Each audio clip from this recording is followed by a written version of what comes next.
L'impôt sur le pain. Essayez de visualiser l'impôt qui se trouve dans un morceau de pain. Il n'est même pas possible de le chiffrer. Le chiffre, vous ne pourrez pas le dire, car le blé lui-même était soumis à une taxe. Le grain de blé qui est acheté a été soumis à cette taxe.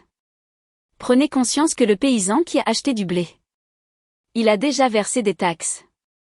Il achète du blé pour son champ.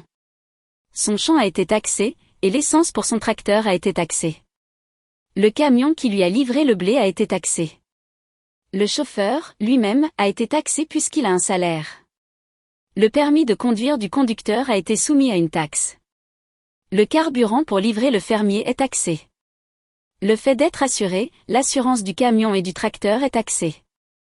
Le camion, les pneus et l'essence sont taxés. Les gilets jaunes dénomment qu'il y a aussi de la TVA sur des taxes pour les carburants. La terre sur laquelle il se déplace est soumise à des taxes. Rendez-vous compte que le fermier est taxé simplement parce qu'il conduit son tracteur. Le fait simplement de travailler est taxé pour avoir l'autorisation de cultiver son champ. L'achat de son champ est soumis à la taxe par le biais de son notaire.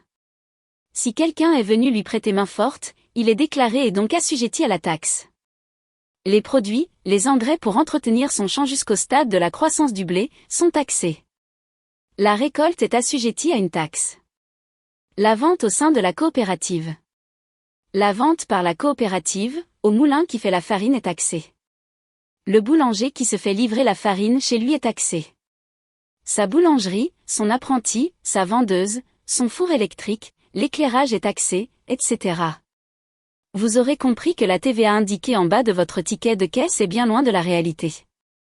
Alors, quel est l'impôt sur le pain ? Cet impôt n'est pas volontaire, il est subi et injuste. L'impôt est un vol organisé, même très bien organisé. La preuve est que personne ne s'en inquiète. Même nous gilets jaunes, nous réclamons l'équité par l'impôt. Que les riches paient beaucoup et les pauvres peu. En vérité, la vraie question est: que font-ils de toutes ces taxes collectées ?